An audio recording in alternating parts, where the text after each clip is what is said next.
ಎಲ್ಲ ವಿದ್ಯಾರ್ಥಿಗಳಿಗೂ ವಿದ್ಯಾಲಯ ಯೂಟ್ಯೂಬ್ ಚಾನಲ್ಗೆ ಸ್ವಾಗತ ಅಂತ ಹೇಳ್ತಾ ನಾವು ಈ ಒಂದು ವಿಡಿಯೋದಲ್ಲಿ 10ನೇ ತರಗತಿ ವಿಜ್ಞಾನ ವಿಷಯದ ರೂಪನಾತ್ಮಕ ಮೌಲ್ಯಮಾಪನ ಒಂದು ಮಾಡೆಲ್ ಕ್ವೆಶ್ಚನ್ ಪೇಪರನ್ನು ಡಿಸ್ಕಸ್ ಮಾಡೋಣ. ಇದು ನಿಮ್ಮ FA1 ಪರೀಕ್ಷೆಗೆ ತುಂಬ ಅನುಕೂಲಕರವಾಗಿರ್ತದೆ. ಆದ್ದರಿಂದ ಈ ವಿಡಿಯೋವನ್ನು ಕೊನೆ ತನಕ ನೋಡಿ ಅಂತ ಹೇಳ್ತಾ, ನೀವೇನಾದರೂ ನಮ್ಮ ಚಾನಲ್ಗೆ ಹೊಸಬರಾಗಿದ್ದರೆ ಈ ಚಾನಲ್ನ ಸಬ್ಸ್ಕ್ರೈಬ್ ಮಾಡ್ಕೊಳ್ಳಿ. ಅದೇ ರೀತಿ ಈಗ ಪ್ರಶ್ನೋತ್ತರಗಳಿಗೆ ಮುಂದುವರಿಯೋಣ.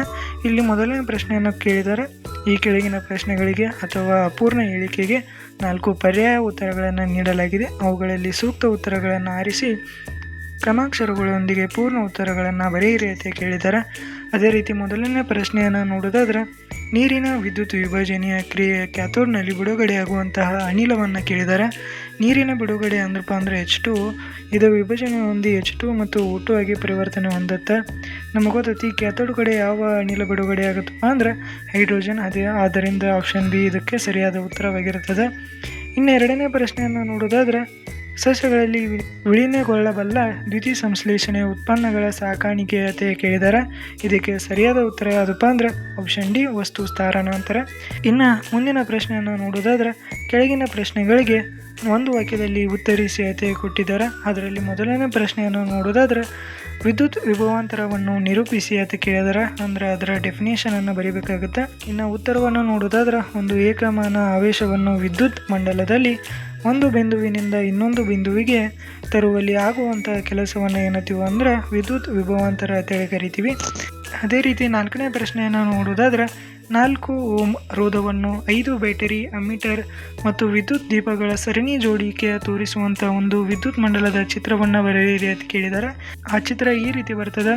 ನೀವು ಇದನ್ನು ನೋಡ್ಕೊಂಡು ಚೆನ್ನಾಗಿ ಪ್ರಾಕ್ಟೀಸ್ ಮಾಡ್ಕೊಳ್ಳಿ. ಇನ್ನು ನೆಕ್ಸ್ಟ್ ಪ್ರಶ್ನೆಯನ್ನು ನೋಡೋದಾದ್ರೆ, ಈ ಕೆಳಗಿನ ಪ್ರಶ್ನೆಗಳಿಗೆ 2-3 ವಾಕ್ಯಗಳಲ್ಲಿ ಉತ್ತರಿಸಿ ಅಂತ ಕೇಳಿದ್ದಾರೆ. ಅದರಲ್ಲಿ ಮೊದಲನೇ ಪ್ರಶ್ನೆಯನ್ನು ನೋಡೋದಾದ್ರೆ, ವಿದ್ಯುತ್ ಮಂಡಲದಲ್ಲಿ ವಿದ್ಯುತ್ ಉಪಕರಣಗಳನ್ನು ಸರಣಿ ಕ್ರಮದಲ್ಲಿ ಜೋಡಿಸುವ ಬದಲು ಸಮಾಂತರವಾಗಿ ಜೋಡಿಸುವುದರಿಂದ ಆಗುವ ಪ್ರಯೋಜನಗಳೇನು ಅಂತ ಕೇಳಿದ್ದಾರೆ. ಉತ್ತರವನ್ನು ನೋಡೋದಾದ್ರೆ, ವಿದ್ಯುತ್ ಉಪಕರಣಗಳನ್ನು ಸಮಾಂತರವಾಗಿ ಜೋಡಿಸಿದಾಗ ಸಮಾಂತರ ಮಂಡಲವು ವಿದ್ಯುತ್ ಉಪಕರಣಗಳ ಮೂಲಕ ಹರಿಯುವ ವಿದ್ಯುತ್ ಪ್ರವಾಹವನ್ನು ವಿಭಜಿಸುತ್ತದೆ. ಅದೇ ರೀತಿ ಒಂದು ಘಟಕ ವಿಫಲವಾದರೆ ಮಂಡಲವು ಮುರಿದು ಹೋಗುವುದಿಲ್ಲ. ಇನ್ನು ಮೂರನೇ ಪಾಯಿಂಟನ್ನು ನೋಡೋದಾದರೆ, ಸಮಾಂತರ ಮಂಡಲದಲ್ಲಿ ಒಟ್ಟು ರೋಧವು ಕಡಿಮೆಯಾಗುತ್ತದೆ. ಆದ್ದರಿಂದ ವಿದ್ಯುತ್ ಉಪಕರಣಗಳು ಅವುಗಳ ರೋಧಕ್ಕನುಗುಣವಾಗಿ ವಿದ್ಯುತ್ ಪ್ರವಾಹವನ್ನು ಪಡೆಯುತ್ತವೆ. ಇನ್ನು ಆರನೇ ಪ್ರಶ್ನೆಯನ್ನು ನೋಡೋದಾದ್ರೆ, ಕಾರಣ ಕೊಡಿ ಅಂತ ಕೇಳಿದ್ದಾರೆ. ಅದರಲ್ಲಿ ಮೊದಲನೇ ಪ್ರಶ್ನೆ, ಮಾನವನ ಹೃದಯದ ಹೃತ್ಕುಕ್ಷಿಗಳು ದಪ್ಪ ಭಿತ್ತಿಯನ್ನು ಹೊಂದಿವೆ. ಇದಕ್ಕೆ ಕಾರಣ ಏನಪ್ಪ ಅಂದರೆ ಹೃತ್ಕುಕ್ಷಿಗಳು ರಕ್ತವನ್ನು ಹಲವಾರು ಅಂಗಗಳಿಗೆ ಪಂಪ್ ಮಾಡಬೇಕಾಗಿರುವುದರಿಂದ ಅವುಗಳು ದಪ್ಪ ಭಿತ್ತಿಯನ್ನು ಹೊಂದಿರ್ತವೆ. ಅದೇ ರೀತಿ ಎರಡನೇ ಪ್ರಶ್ನೆಯನ್ನು ನೋಡೋದಾದರೆ, ಸ್ತನಿಗಳು ಮತ್ತು ಪಕ್ಷಿಗಳಲ್ಲಿ ಆಕ್ಸಿಜನ್ ಯುಕ್ತ ಮತ್ತು ಆಕ್ಸಿಜನ್ ರಿಕ್ತ ರಕ್ತವನ್ನು ಪ್ರತ್ಯೇಕಿಸುವ ಅವಶ್ಯಕತೆ ಇದೆ ಏಕೆ ಅಂತ ಕೇಳಿದ್ದಾರೆ. ಕಾರಣ ಏನಪ್ಪ ಅಂದರೆ ತಮ್ಮ ದೇಹದ ಉಷ್ಣತೆಯನ್ನು ಕಾಪಾಡಿಕೊಳ್ಳಲು ಅಧಿಕ ಶಕ್ತಿಯ ಅವಶ್ಯಕತೆ ಇರುತ್ತದೆ. ಆದ್ದರಿಂದ ಅವುಗಳು ತಮ್ಮ ಆಕ್ಸಿಜನ್ ಯುಕ್ತ ಮತ್ತು ಆಕ್ಸಿಜನ್ ರಿಕ್ತ ರಕ್ತವನ್ನು ಬೇರ್ಪಡಿಸುತ್ತವೆ. ಇನ್ನು ಏಳನೇ ಪ್ರಶ್ನೆಯನ್ನು ನೋಡೋದಾದ್ರೆ, ನೀರಿನ ವಿದ್ಯುತ್ ವಿಭಜನೆಯಲ್ಲಿ ಉಪಯೋಗಿಸುವ ಉಪಕರಣಗಳನ್ನು ಚಿತ್ರವನ್ನು ಬರೆಯಿರಿ ಮತ್ತು ಕೆಳಗಿನ ಭಾಗಗಳನ್ನು ಗುರುತಿಸಿ ಅಂತ ಕೇಳಿದ್ದಾರೆ. ಇವು ಭಾಗಗಳು ಯಾವ್ಯಾವಪ್ಪ ಅಂದ್ರೆ ಒಂದು ಗ್ರಾಫೈಟ್ ದಂಡ, ಇನ್ನೊಂದು ಕ್ಯಾಥೋಡ್. ಆ ವಿಭಜನೆ ಚಿತ್ರ ಈ ರೀತಿ ಬರ್ತದೆ. ನೀವು ಇದನ್ನು ನೋಡ್ಕೊಂಡು ಪ್ರಾಕ್ಟೀಸ್ ಮಾಡ್ಕೊಳ್ಳಿ.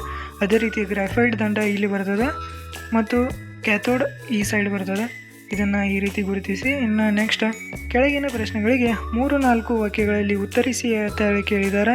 ಅದರಲ್ಲಿ 8ನೇ ಪ್ರಶ್ನೆಯನ್ನು ನೋಡೋದಾದರೆ, ಕಬ್ಬಿಣದ ಮೊಳೆಯನ್ನು ತಾಮ್ರದ ಸಲ್ಫೇಟ್ ದ್ರಾವಣದಲ್ಲಿ ಮುಳುಗಿಸುವುದಾಗ ಜರುಗುವ ರಾಸಾಯನಿಕ ಕ್ರಿಯೆಯ ವಿಧ ಯಾವುದು ಅಂತ ಕೇಳಿದ್ದಾರೆ ಮತ್ತು ಏಕೆ. ಈ ರಾಸಾಯನಿಕ ಕ್ರಿಯೆಗೆ ಸರಿದೂಗಿಸಿದ ರಾಸಾಯನಿಕ ಸಮೀಕರಣವನ್ನು ಬರೆಯಿರಿ ಅಂತ ಕೇಳಿದ್ದಾರೆ. ಇನ್ನು ಉತ್ತರವನ್ನು ನೋಡೋದಾದ್ರೆ, ರಾಸಾಯನಿಕ ಕ್ರಿಯೆ ಆದಪ್ಪ ಅಂದರೆ ಒಂದು ಸ್ಥಾನಪಲ್ಲಟ ಕ್ರಿಯೆ ಆಗಿದೆ. ಏಕೆಂದರೆ ಹೆಚ್ಚಿನ ಕ್ರಿಯಾಪಟುತ್ವವಾಗಿರುವ ಕಬ್ಬಿಣವು ತಾಮ್ರದ ಸಲ್ಫೇಟ್ ದ್ರಾವಣದಿಂದ ತಾಮ್ರವನ್ನು ಸ್ಥಾನಪಲ್ಲಟಗೊಳಿಸಿದೆ.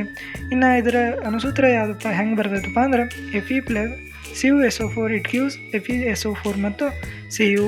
ಇನ್ನು 9ನೇ ಪ್ರಶ್ನೆಯನ್ನು ನೋಡೋದಾದರೆ, ಓಮ್ನ ನಿಯಮವನ್ನು ನಿರೂಪಿಸಿ ಅಂತ ಕೇಳಿದ್ದಾರೆ. ಅದರಲ್ಲಿ ಎರಡನೇ ಪ್ರಶ್ನೆ, 6 ಓಮ್, 9 ಓಮ್, 4 ಓಮ್ ರೋಧವನ್ನು ಹೊಂದಿರುವ ರೋಧಕಗಳನ್ನು ಸಮಾಂತರವಾಗಿ ಜೋಡಿಸಿದಾಗ ಮಂಡಲದಲ್ಲಿ ಒಟ್ಟು ರೋಧವನ್ನು ಕಂಡುಹಿಡಿಯಿರಿ ಅಂತ ಕೇಳಿದ್ದಾರೆ. ಅದರಲ್ಲಿ ಮೊದಲನೆಯದಾಗಿ ಓಮ್ನ ನಿಯಮವನ್ನು ಹೇಳುವುದಾದರೆ, ಓಮ್ ನಿಯಮವು ಸ್ಥಿರ ತಾಪದಲ್ಲಿ ವಿದ್ಯುತ್ ಮಂಡಲದಲ್ಲಿ ಲೋಹದ ತಂತಿಯ ನಡುವಿನ ವಿಭವಾಂತರವು ಮೂಲಕ ಅದರ ಮೂಲಕ ಹರಿಯುವ ವಿದ್ಯುತ್ ಪ್ರವಾಹಕ್ಕೆ ನೀರ ಅನುಪಾತದಲ್ಲಿರುತ್ತದೆ. ಇನ್ನು ಅದೇ ರೀತಿ ಆ ಪ್ರಶ್ನೆಯಲ್ಲಿ ಒಂದು ಲೆಕ್ಕವನ್ನು ಕೊಟ್ಟಿದ್ದಾರೆ. ಆ ಸಮಾಂತರ ಜೋಡಣೆಯ ಒಂದು ಸೂತ್ರ ಏನಪ್ಪ ಬರ್ತದಪ್ಪ ಅಂದ್ರೆ 1/Rp = 1/R1, ಅದೇ ರೀತಿ 1/R2 ಮತ್ತು 1/R3. ಇಲ್ಲಿ ರೋಧವನ್ನು R1 ಅಂದ್ರೆ 6 ಓಮ್, ಅದೇ ರೀತಿ R2 ಅಂದ್ರೆ 9 ಓಮ್, ಅದೇ ರೀತಿ R3 ಅಂದ್ರೆ 4 ಓಮ್ ಅಂತ ಹಾಕಿ ಭಿನ್ನರಾಶಿಯ ಸಂಕಲನ ವಿಧಾನದಿಂದ ಈ ರೀತಿ ಅದರ ಆನ್ಸರ್ ಬರ್ತದೆ. ಈ ಆನ್ಸರನ್ನು ನಾವು ಡಿವೈಡೆಡ್ ಬೈ ಮುಖಾಂತರ ಕಟ್ತಾ ಹೊಡೆದ್ರೆ ನಮಗೆ RP ಬೆಲೆ ಎಷ್ಟು ಬರ್ತದಪ್ಪ ಅಂದ್ರೆ 1.83 ಓಮ್ ಬರ್ತದೆ. ಇನ್ನು ನೆಕ್ಸ್ಟ್ ಮೂಲ ಪ್ರಶ್ನೆಯಲ್ಲಿ 5ನೇದು ಉತ್ತರಿಸಿ ಅಂತ ಕೇಳಿದ್ದಾರೆ. ಇದರಲ್ಲಿ 10ನೇ ಪ್ರಶ್ನೆಯನ್ನು ನೋಡೋದಾದ್ರೆ ತೆರೆದ ಪತ್ರರಂಧ್ರವನ್ನು ತೋರಿಸುವ ಚಿತ್ರವನ್ನು ಬರೆದು ಕೆಳಗಿನ ಭಾಗಗಳನ್ನು ಗುರುತಿಸಿ ಅಂತ ಕೇಳಿದ್ದಾರೆ. ಯಾವ ಭಾಗಗಳಪ್ಪ ಅಂದ್ರೆ ಕವಲು ಕೋಶಗಳು ಮತ್ತು ಪತ್ರರಂಧ್ರ. ಇನ್ನು ಅದರಲ್ಲಿ 2ನೇ ಪ್ರಶ್ನೆ ಏನಪ್ಪ ಅಂದ್ರೆ ಕಾವಲು ಜೀವಕೋಶದ ಕಾರ್ಯವೇನು, ತೆರೆದ ಪತ್ರರಂಧ್ರ ಸಸ್ಯಕ್ಕೆ ಯಾವ ರೀತಿಯ ಸಹಾಯಕವಾಗಿದೆ ಅಂತ ಕೇಳಿದ್ದಾರೆ. ಇನ್ನು ಮೊದಲನೇ ಪ್ರಶ್ನೆ ಒಂದು ಚಿತ್ರ ಕೇಳಿದ್ರಲ್ಲ, ಆ ಚಿತ್ರ ಈ ರೀತಿ ಬರ್ತದೆ. ನೀವು ಇದನ್ನು ನೋಡಿ ಪ್ರಾಕ್ಟೀಸ್ ಮಾಡ್ಬೋದು. ಇನ್ನು ಅದರಲ್ಲಿ ಕಾವಲು ಜೀವಕೋಶಗಳು ಇವಾಗಿರ್ತವೆ ಮತ್ತು ಪತ್ರರಂಧ್ರ ಇದು ಸೆಂಟರ್ ಏನಿರ್ತದಲ್ಲ ಇದು ಪತ್ರರಂಧ್ರವಾಗಿರ್ತದೆ. ಇನ್ನು ನೆಕ್ಸ್ಟ್ 2ನೇ ಪ್ರಶ್ನೆಯ ಉತ್ತರವನ್ನು ನೋಡೋದಾದ್ರೆ ಕಾವಲು ಜೀವಕೋಶಗಳು ಪತ್ರರಂಧ್ರ ತೆರೆಯುವಿಕೆ ಮತ್ತು ಮುಚ್ಚುವಿಕೆಯನ್ನು ನಿಯಂತ್ರಿಸುತ್ತದೆ. ತೆರೆದ ಪತ್ರರಂಧ್ರ ಅಧಿಕ ಪ್ರಮಾಣದಲ್ಲಿ ಅನಿಲ ವಿನಿಮಯಕ್ಕೆ ಸಹಾಯಕವಾಗಿದೆ. ಇಲ್ಲಿಗೆ ನಿಮ್ಮ ವಿಜ್ಞಾನ ವಿಷಯದ FA1 ಪರೀಕ್ಷೆಯ ಒಂದು ಮಾಡೆಲ್ ಕ್ವೆಶ್ಚನ್ ಪೇಪರ್ನ ಉತ್ತರಗಳು ಮುಕ್ತಾಯಗೊಂಡಿದ್ದು. ನಿಮಗೇನಾದರೂ ಈ ವಿಡಿಯೋ ಇಷ್ಟವಾದರೆ ಈ ವಿಡಿಯೋಗೆ ಒಂದು ಲೈಕ್ ಕೊಟ್ಟು ನೀವು ನಮ್ಮ ಚಾನಲ್ಗೆ ಹೊಸಬರಾಗಿದ್ದರೆ ಸಬ್ಸ್ಕ್ರೈಬ್ ಮಾಡ್ಕೊಳ್ಳಿ ಅಂತ ಹೇಳ್ತಾ ನಾವು ಈ ವಿಡಿಯೋನ ಇಲ್ಲಿಗೆ ಎಂಡ್ ಮಾಡ್ತಾ ಇದ್ದೀವಿ. ಧನ್ಯವಾದಗಳು.